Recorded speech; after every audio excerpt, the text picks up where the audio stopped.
mencoba merasakan menjadi pedagang es krim keliling.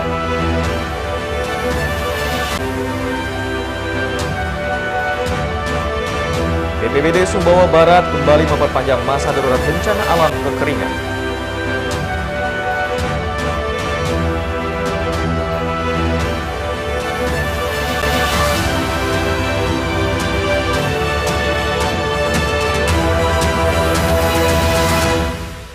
Apa kabar pemirsa, Anyus TV kembali hadir menjumpai Anda. Karena informasi penting dan menarik akan kami suguhkan dan bersama saya Hidayat Adiasi, inilah Anyus TV selengkapnya.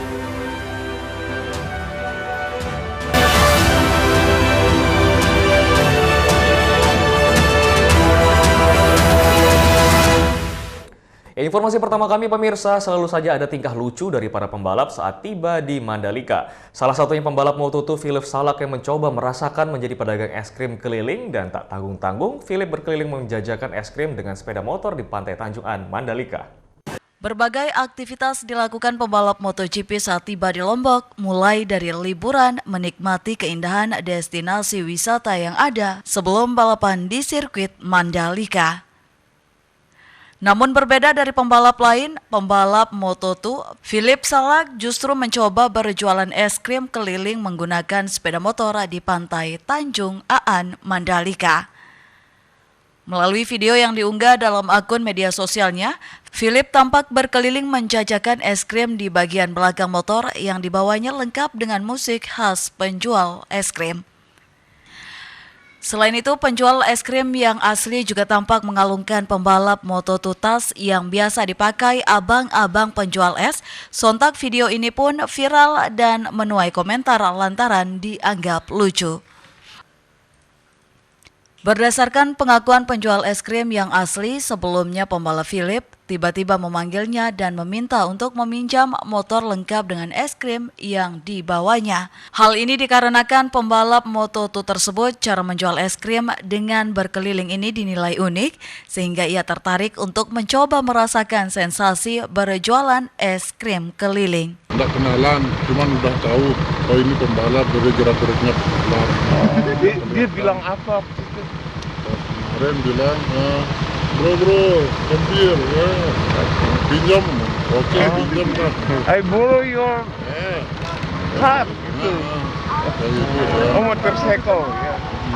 Ya. Dia tertarik gitu ya. Tertarik sama keunikan keragaman sini dah. Sementara itu, pembalap akan mulai menjajal sirkuit pada Jumat ini dengan sesi latihan bebas. Hingga pada minggu mendatang, pembalap akan berkompetisi merebutkan podium juara MotoGP 2024 di sirkuit Mandalika. Dari Lombok Tengah, Emma Widiawati, iNews melaporkan. Ya pemirsa, hari pertama penukaran tiket dan penonton MotoGP masih lengang karena jadwal race free practice. Hari pertama gelaran MotoGP Mandalika terlihat sejumlah penonton baik lokal dan internasional sudah mulai menukarkan tiket online mereka menjadi gelang di penukaran tiket Bazar Mandalika. Salah satu petugas tiket menuturkan proses penukaran tiket banyak yang miskomunikasi dari tanggal pengembalian tiket yang seharusnya hari weekend pas justru diambil hari Jumat. Sampai ribuan nggak kira-kira sudah menukar tiket hari ini, Mas? Dari kemarin dia Dari kemarin sampai ribuan, Mas ya? Iya. Iya, oke siap. Kalau Mas, prediksi seperti apa, Mas? prediksi puncak penukaran Sampai kapan nih penukarannya ini? hari Minggu sebelum jam 2. Sampai hari Minggu sebelum jam 2. Oh, oke siap. Sementara itu, salah satu penonton yang menukarkan tiketnya dari Jawa Tengah mengaku telah menyiapkan momen untuk nonton MotoGP tersebut. Dirinya pun telah menukarkan tiket di booth tiket Bazar Mandalika. Aja datang ke sini, siapa yang didukung Mas untuk potensi bisa? Saya sendiri karena udah rencana dari tahun kemarin ada kesempatan tahun ini, jadi ya ada waktu, ada kesempatan, ada dana juga kebetulan akhirnya bisa sampai sini sekarang. Siapa yang dijagokan Mas? Pembalapnya Bagnaia. Peko ya. Selain di Mandalika, penukaran juga disiapkan di X Bandara Selaparang Mataram untuk kategori tiket Festival General Admission, Reguler Grandstand C, D, E, F, G, H, I, Premium Grandstand A, B, J, K. Sementara penukaran di Gedung Pusat Layanan Usaha Terpadu dan Bazar Mandalika untuk kategori tiket festival General Admission, reguler Grandstand C, D, E, F, G, H, I, Premium Grandstand A, B, J, K, dan tiket PIP Premier Class PIV Deluxe Class mulai dari 25 hingga 29 September 2024. Dari Lombok Tengah, Muzakir, iNews melaporkan. Ya, guna kelancaran jaringan internet seluler selama pelaksanaan MotoGP 2024, sirkuit Mandalika, salah satu provider sediakan jaringan Hyper 5G. Berbagai hal dipersiapkan guna menunjang pelaksanaan MotoGP di sirkuit Mandalika, Lombok Tengah. Kesiapan jaringan juga menjadi salah satu hal yang dipersiapkan dengan matang, seperti halnya salah satu provider nasional yang turut hadir di sirkuit Mandalika dengan menyediakan jaringan Hyper 5G tanpa putus sebagai bagian dari dukungan terhadap pelaksanaan MotoGP yang berlangsung selama 3 hari. Guna memastikan hal tersebut, ada sebanyak 221 BTS 4G dan 3 BTS 5G. Secara kapasitas jaringan yang ada di area Mandalika itu kita perkuat. Jadi kita menyiapkan totalnya 221 BTS 4G dan 3 BTS 5G. Jadi 3 BTS 5G itu salah satunya di area paddock area atau pit building tepatnya, dan juga di VIP Deluxe. Jaringan ini dioptimalkan untuk menunjang kebutuhan komunikasi dan layanan digital di 26 titik keramaian seperti sirkuit Mandalika, bandara pelabuhan, media center, penginapan, serta lokasi wisata di sekitar area sirkuit. Dari Lombok Tengah, Rizka Anjani, iNews melaporkan. Kami akan kembali, tetaplah bersama iNews NTB.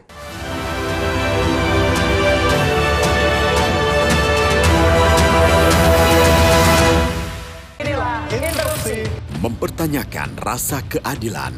Demokrasi negeri kini diuji. Pertanyaannya, ada apa? Kebenaran, keberanian, dan kejujuran. Ini persoalan serius ini. Demokrasi itu kan tentang keberagaman pilihan. Menggagas kata. Buat saya ada sesuatu yang menarik. Mengungkap fakta. Kualitas demokrasinya terjaga. Saatnya kita bicara. Bisa dibuktikan ya walaupun agak juga kita masuk ke yang 30 tahun nanti kali ya. Interupsi hanya di iNews. Suara tak layak dibungkam. Intelektualitas perlu diuji. Integritas butuh konsistensi demi demokrasi yang hakiki. Suarakan kejujuran demi keadilan menuju kebenaran. Saya Aiman Wicaksono, saatnya rakyat bersuara.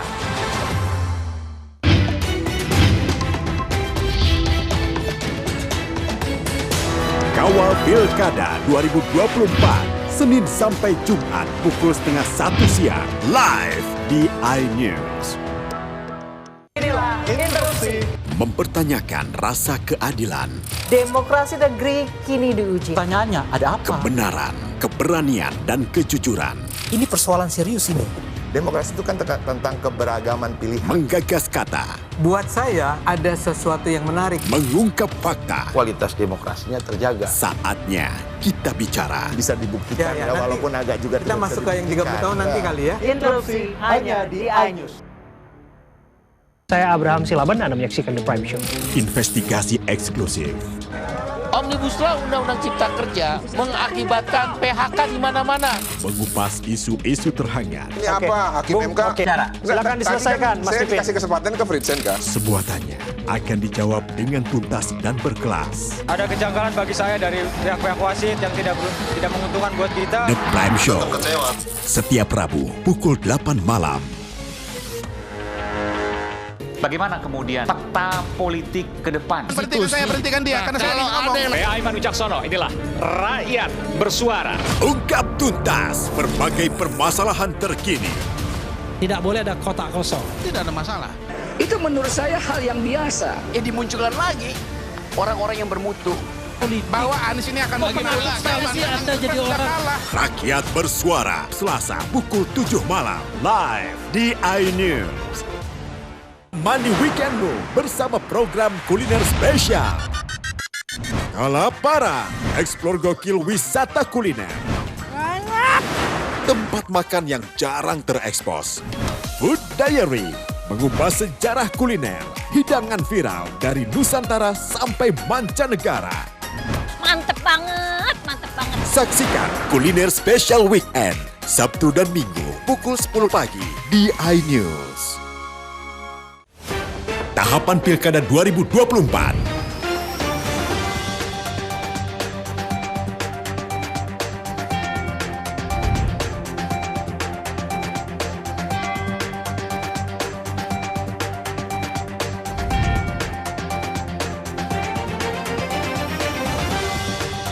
Ikuti informasi terkini seputar Pilkada di semua program berita iNews.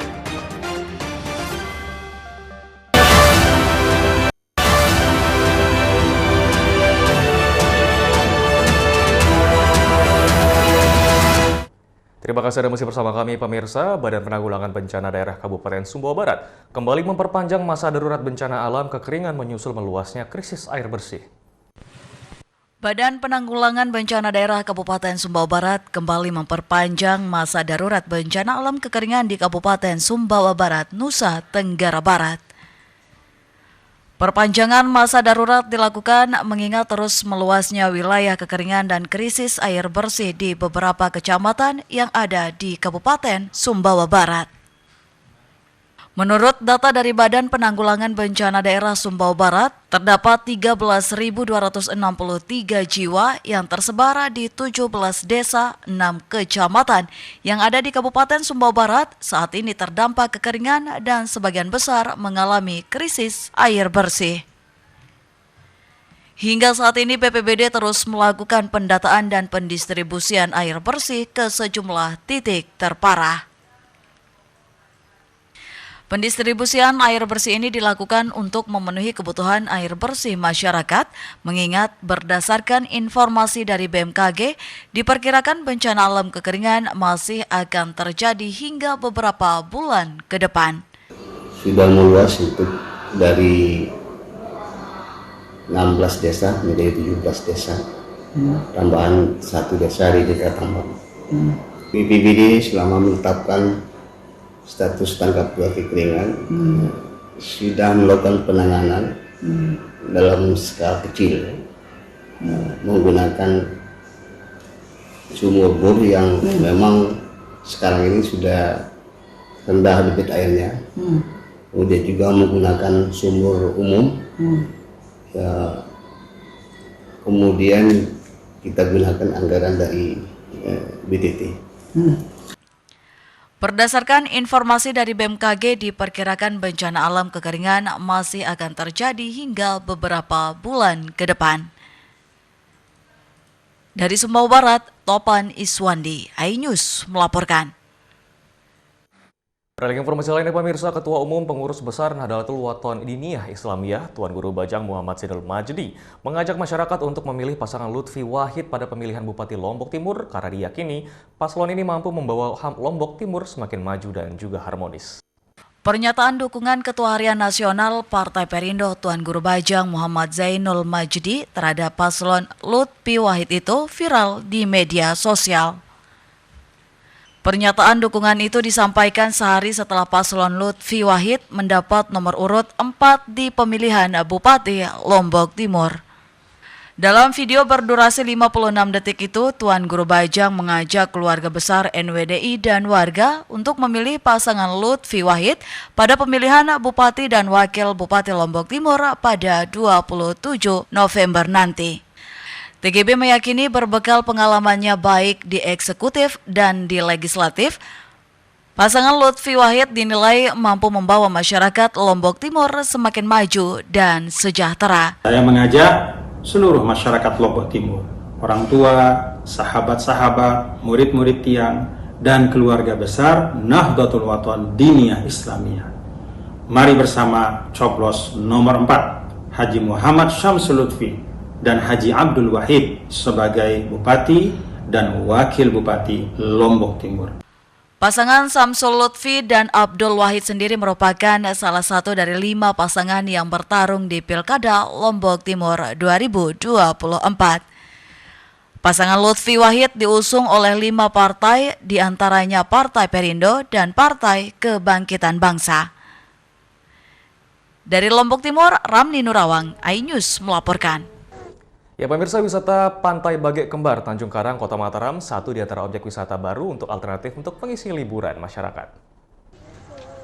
Saat memasuki kawasan Pantai Bagek Kembar, Tanjung Karang, Kota Mataram, pengunjung disambut dengan ucapan selamat datang yang terpasang di gapura pintu masuk. Pantai ini mendadak ramai dikunjungi setelah diviralkan di media sosial.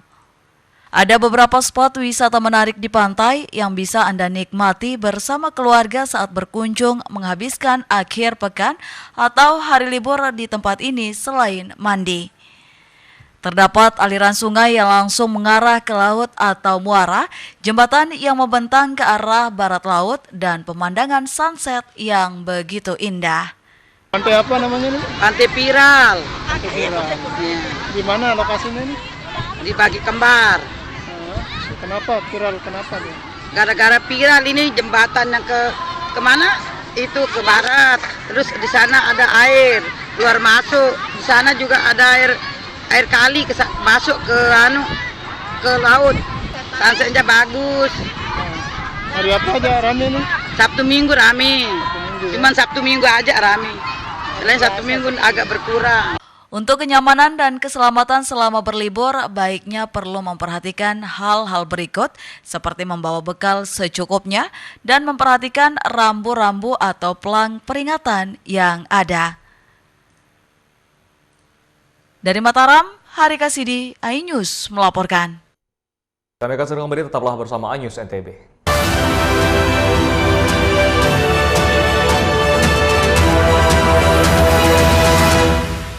Bagaimana kemudian fakta politik ke depan? Berhentikan dia, karena saya ngomong. Saya Aiman Wicaksono, inilah Rakyat Bersuara. Ungkap tuntas berbagai permasalahan terkini. Tidak boleh ada kotak kosong. Tidak ada masalah. Itu menurut saya hal yang biasa. Dimunculkan lagi orang-orang yang bermutu. Bahwa Anies ini akan Anda jadi orang. Rakyat Bersuara, Selasa pukul 7 malam, live di iNews.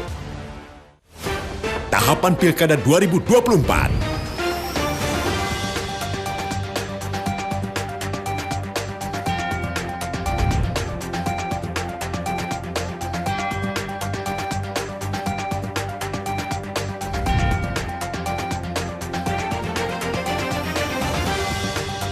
Ikuti informasi terkini seputar Pilkada di semua program berita iNews. Bagaimana kemudian fakta politik ke depan? Berhentikan dia, karena saya ngomong. Saya Aiman Wicaksono, inilah Rakyat Bersuara. Ungkap tuntas berbagai permasalahan terkini. Tidak boleh ada kotak kosong. Tidak ada masalah. Itu menurut saya hal yang biasa. Dimunculkan lagi orang-orang yang bermutu. Bahwa Anies ini akan Anda jadi orang. Rakyat Bersuara, Selasa pukul 7 malam, live di iNews. Saya Abraham Silaban, Anda menyaksikan The Prime Show. Investigasi eksklusif. Omnibus Law Undang-Undang Cipta Kerja mengakibatkan PHK di mana-mana. Mengupas isu-isu terhangat. Ini apa? Hakim MK? Silakan diselesaikan, Mas Saya Pipin. kasih kesempatan ke Fritsen, Kak. Semua tanya akan dijawab dengan tuntas dan berkelas. Ada kejanggalan bagi saya dari pihak-pihak wasit yang tidak menguntungkan buat kita. The Prime Show. Setiap Rabu pukul 8 malam. Bagaimana kemudian fakta politik ke depan? Berhentikan dia, karena saya ngomong. Saya Aiman Wicaksono, inilah Rakyat Bersuara. Ungkap tuntas berbagai permasalahan terkini. Tidak boleh ada kotak kosong. Tidak ada masalah. Itu menurut saya hal yang biasa. Dimunculkan lagi orang-orang yang bermutu. Bahwa Anies ini akan Anda jadi orang. Rakyat Bersuara, Selasa pukul 7 malam, live di iNews. Suara tak layak dibungkam. Intelektualitas perlu diuji. Integritas butuh konsistensi demi demokrasi yang hakiki. Suarakan kejujuran demi keadilan, menuju kebenaran. Saya Aiman Wicaksono, saatnya rakyat bersuara. Inilah Interupsi. Mempertanyakan rasa keadilan, Demokrasi negeri kini diuji. Pertanyaannya, ada apa? kebenaran, keberanian, dan kejujuran. Ini persoalan serius ini. Demokrasi itu kan tentang keberagaman pilihan. Menggagas kata, Buat saya, ada sesuatu yang menarik. mengungkap fakta. Kualitas demokrasinya terjaga. Saatnya kita bicara. Bisa dibuktikan Ya, nanti walaupun agak juga Kita masuk ke yang 30 tahun nanti kali ya. Interupsi hanya di iNews. Tahapan Pilkada 2024.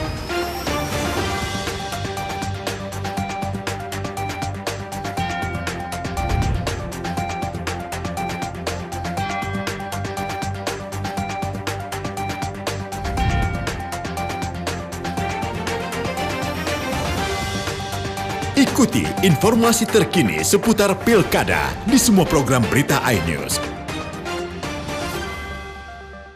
Mani Weekendmu bersama program kuliner spesial. Kalaparan, eksplor gokil wisata kuliner. Tempat makan yang jarang terekspos. Food Diary, mengupas sejarah kuliner, hidangan viral dari Nusantara sampai mancanegara. Mantep banget, mantep banget. Saksikan Kuliner Spesial Weekend, Sabtu dan Minggu, pukul 10 pagi di iNews. Halo teman-teman, saya mau mengajak teman-teman untuk menjaga kebersihan lingkungan agar tidak menimbulkan bencana seperti menyebabkan kerusakan ekologis, menyebarkan penyakit, menyebabkan terjadinya banjir, dan menyebabkan bau yang tidak sedap. Ayo, jaga kebersihan lingkungan kita dari sampah lingkungan dan sampah masyarakat. Mari kita pulangkan sampah-sampah kita ke tempat yang semestinya. Karena satu sampah yang kau buang sembarangan akan menimbulkan 1001 macam bencana. Namun, satu sampah yang kau buang ke tempatnya akan menyelamatkan seluruh alam semesta. Mari teman-teman kita buang sampah pada tempatnya untuk menjaga kelestarian lingkungan kita.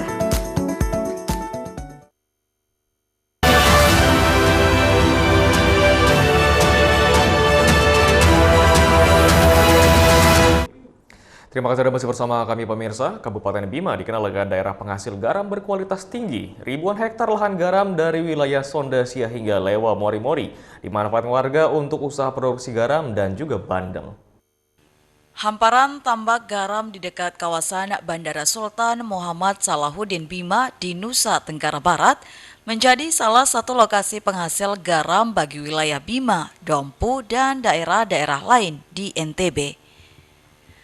Barisan tambak-tambak ini biasanya menjadi pemandangan menarik dari arah jendela pesawat sebelum landing atau take off dari Bima.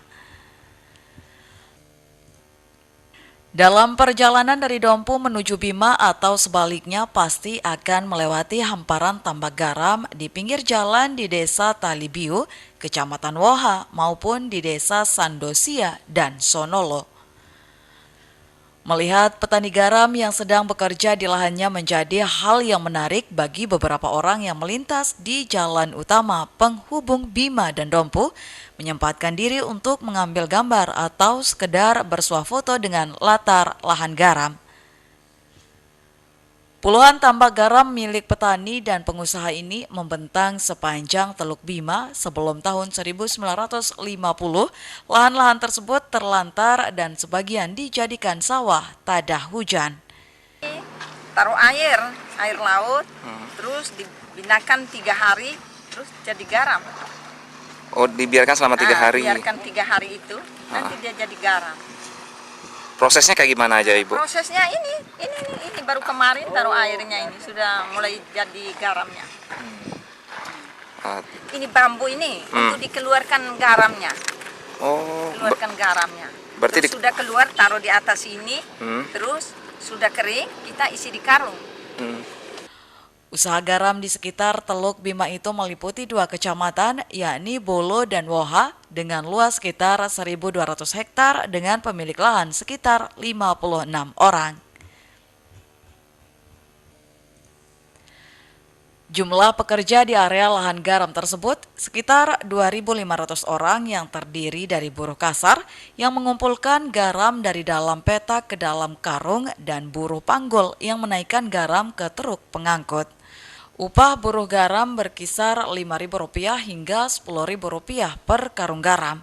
Dalam satu musim panen, rata-rata para petani bisa mendapatkan 120 ton garam kasar. Iya sih, kadang-kala sih tergantung juga. Kadang lagi musim-musim kan nggak bisa masuk juga kan. Berapa dikasih Pak per hari? Tergantung sih, ini kan tergantung dari perhitungan karung. Rata-rata berapa Pak? Ini saya lumayan 5.000. 5.000 per karung. Kadang seminggu itu 3 kali panen Pak, seperti itu ya? Iya, kalau di sini kadang sekali seminggu, 2 kali seminggu lah. Tergantung dari cuaca juga sih. Melihat potensi petani garam pada tahun 2009, pemerintah Kabupaten Bima menjalin kerjasama dengan berbagai stakeholder di luar negeri untuk meningkatkan nilai jual garam. Selain itu, pemerintah Kabupaten Bima juga selektif menertibkan izin penjualan garam keluar daerah dan garam yang tidak mengandung yodium tidak boleh dikirim sesuai amanat Peraturan Daerah Provinsi NTB Nomor 3 Tahun 2006. Dari Bima, Herkyandi, iNews melaporkan. Ya pemirsa, warga desa Sambi Bangkol, Gangga, Kabupaten Lombok Utara budidayakan kurma. Uniknya warna matang kurma ini tak lazim seperti di Arab, yaitu coklat pekat. Akan tetapi warnanya merah, kuning, bahkan ada yang hijau. Pohon kurma selama ini dikenal sebagai buah yang berasal dari Timur Tengah, tapi kini dibudidayakan di Kabupaten Lombok Utara, Nusa Tenggara Barat. Budidaya ribuan pohon kurma di desa Sambi Bangkol, Gangga di Lombok Utara diharapkan mampu mendongkrak perekonomian warga setempat. Jenis kurma yang dibudidayakan paritas kurma rooftop sesuai dengan daerah tropis. Keunikan dari kurma ini, warna matangnya tak lazim seperti di Arab coklat pekat, melainkan warnanya merah, kuning, bahkan hijau. Ketua Asosiasi Kurma mengatakan budidaya pohon kurma di Lombok Utara memiliki potensi tumbuh dan berbuah karena kesuburan tanahnya. Iklim yang bersesuaian untuk tanaman gurun hanya ada 2 provinsi, Nusa Tenggara Barat dan Nusa Tenggara Timur. Tapi tidak semua tempat. Ya, kan gitu ya? Tidak semua tempat. Oh, sama-sama Nusa Tenggara Barat? Enggak semuanya. Samalah kalau di Pulau Lombok ada kangkung yang di Kali Jangkok Ampenan, itu bagus. Begitu kita bawa kangkung itu tanam di sini tidak akan bagus. Meskipun di wilayah Lombok Utara memiliki karakteristik lahan kering, namun iklimnya cocok untuk mengembangkan kurma. Komoditas yang awalnya hanya bisa dilihat di negara-negara Arab itu kini sudah berpotensi ditanam di Lombok Utara. Dari Lombok Utara, Herkyandi, iNews melaporkan. Informasi tadi sekaligus untuk perjumpaan kita di iNews NTB kali ini. Saya Hidayat Adiasya pamit, terima kasih dan sampai jumpa kembali.